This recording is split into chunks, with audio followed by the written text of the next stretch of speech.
অন্যদিকে যে খবরের দিকে নজর রাখবো, বেহার রাস্তা সংস্কারের দাবি। তৃণমূলের পরিচালিত গ্রাম পঞ্চায়েত এবং বিজেপির বিরুদ্ধে গ্রাম জুড়ে পোস্টার দিল সিপিএম। ঘাটালের মনোহরপুর 2 নম্বর গ্রাম পঞ্চায়েতের শ্রীপুর গ্রামে এই ঘটনা। পোস্টারে লেখা রয়েছে, শ্রীপুর গ্রামের রাস্তা সংস্কার হচ্ছে না কেন? তৃণমূল পঞ্চায়েত জবাব দাও।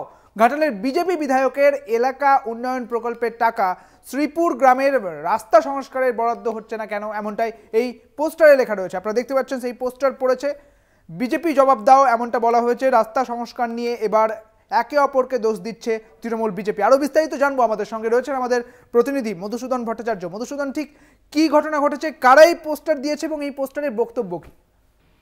দেখো সুদীপ্ত, সিপিআইএম এর পক্ষ থেকে এই পোস্টার দেওয়া হয়েছে পশ্চিম মেদিনীপুর জেলার যে ঘাটাল ব্লকের মনোহরপুর যে 2 নম্বর গ্রাম পঞ্চায়েতের শ্রীপুর গ্রামের এই ঘটনাটি ঘটেছে। মূলত এই পোস্টার দেওয়ার মূল কারণ হচ্ছে এলাকার যে রাস্তা রয়েছে, গ্রামীণ রাস্তা, সেই গ্রামীণ রাস্তার একমাত্র ওই রাস্তা বেহাল অবস্থা।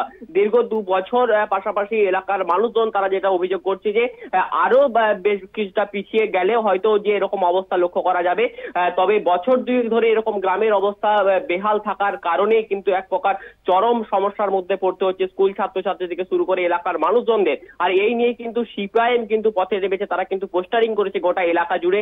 তবে ওই যে ঘাটাল বিধানসভা, সেই ঘাটাল বিধানসভা কিন্তু বিজেপির দখলে, সেই কারণে এক প্রকার কিন্তু সিপিআইএম এর কর্মী সমর্থকরা তারা যেমন বিজেপিকেও বিধতে শুরু করেছে, পাশাপাশি শাসক দল তৃণমূলকেও তারা বিধছে।